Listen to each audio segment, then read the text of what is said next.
Sebuah pertanyaan kritis yang menarik. Kapan pernah ada dalam sejarah sebuah kerajaan atau negara bernama Palestina? Jawabannya, tidak pernah ada. Palestina adalah nama yang diberikan pada wilayah Yudea oleh Kekaisaran Romawi pada abad 2 setelah mereka berhasil mengalahkan pemberontakan bangsa Yahudi. Nama itu sengaja diberikan dengan maksud untuk menghapuskan keterkaitan bangsa Yahudi pada tanah nenek moyang mereka. Jadi Palestina bukanlah nama suatu bangsa atau etnis dengan ciri budaya dan bahasa tertentu, melainkan nama suatu wilayah. Dan selama berabad-abad lamanya, wilayah tersebut dikuasai oleh berbagai kekuatan kolonial. Mulai dari bangsa Romawi, berbagai kekhalifahan Islam, tentara perang salib, hingga kekhalifahan Ottoman Turki. Dan akhirnya pada tahun 1917, Inggris memegang mandat di wilayah tersebut setelah berhasil mengalahkan kekhalifahan Ottoman Turki pada Perang Dunia I. Sampai dengan berakhirnya mandat Inggris atas Palestina, tidak pernah ada yang namanya bangsa Palestina atau negara Palestina. Kalaupun ada paspor Palestina, itu hanyalah identitas administratif kependudukan yang dikeluarkan penguasa kolonial Inggris pada masa itu bagi orang-orang yang tinggal di wilayah mandat Inggris di Palestina. Bahkan Perdana Menteri Israel Golda Meir termasuk orang yang mendapatkan paspor Palestina karena ia memang tinggal di wilayah tersebut. Tapi jelas ia bukan bagian dari bangsa Palestina. Itu sebabnya ketika pada tahun 1947 PBB mengeluarkan resolusi 181 yang membagi wilayah Palestina yang tersisa setelah kemerdekaan Yordania. Hanya dua kelompok yang disebut dalam dokumen resmi, Yahudi dan Arab.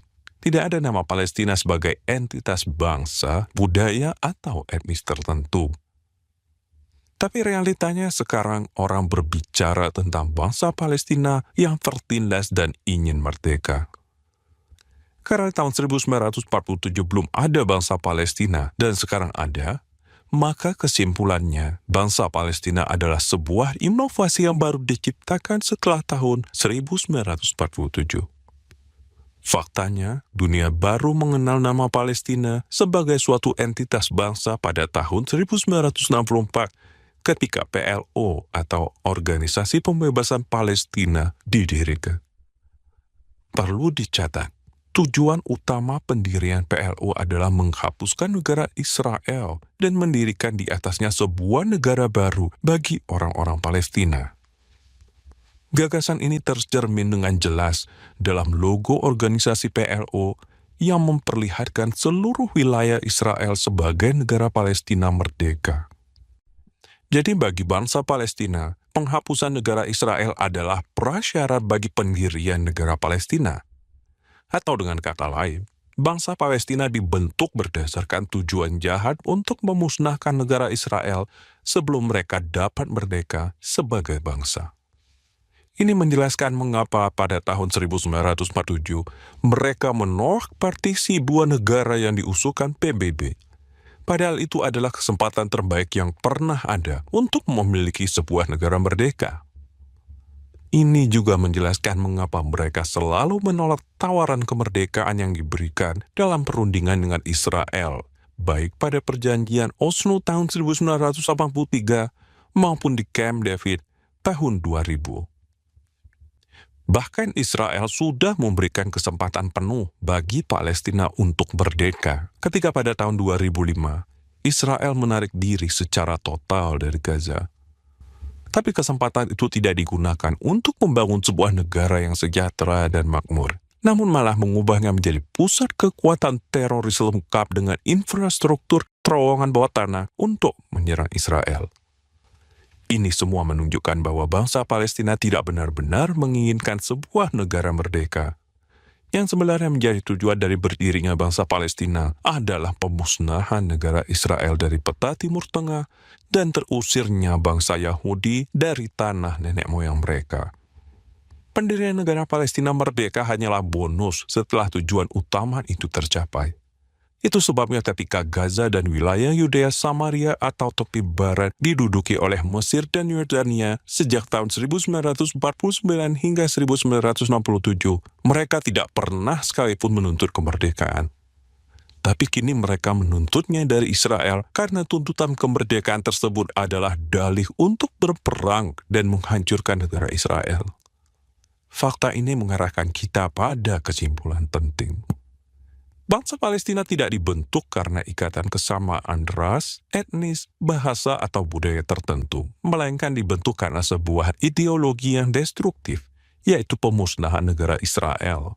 Kita menyebut ideologi jahat ini sebagai Palestinaisme. Palestina adalah satu-satunya bangsa di dunia ini yang dibangun berdasarkan tujuan destruktif, yaitu penghancuran bangsa lain. Pertanyaan pentingnya, layakkah bangsa Palestina yang destruktif ini memiliki sebuah negara merdeka? Menurut Plato, tujuan sebuah negara didirikan adalah untuk menciptakan harmoni dan kesejahteraan bagi rakyatnya. Sementara itu menurut Santo Thomas Aquinas, sebuah negara didirikan untuk mencapai kesejahteraan bagi rakyatnya dan mewujudkan kemuliaan Tuhan. Itu semua adalah tujuan pendirian negara yang sifatnya konstruktif dan layak kita dukung. Sebaliknya, cita-cita negara Palestina tidak dibangun atas dasar tujuan-tujuan yang konstruktif. Tujuan dari keberadaan bangsa Palestina sejak awal bersifat destruktif, yaitu penghancuran negara Israel. Secara moral, kita tidak dapat mendukung negara yang didirikan dengan tujuan untuk menghancurkan negara lain. Tidak ada negara di dunia ini yang didirikan dengan tujuan destruktif seperti itu. Bukan hanya tidak ada, tapi negara semacam itu tidak pantas ada. Itu sebabnya solusi dua negara bagi krisis Israel-Palestina adalah absurd dan tidak masuk akal. Karena tidak mungkin ada sebuah negara dapat hidup berdampingan secara damai dengan negara yang ingin menghancurkannya. Dengan demikian, selama bangsa Palestina masih tetap melekat pada tujuan aslinya yang destruktif untuk menghancurkan bangsa Israel, maka bangsa ini tidak pantas mendapatkan sebuah negara merdeka. Terima kasih atas perhatian Anda. Viva Christus Rey.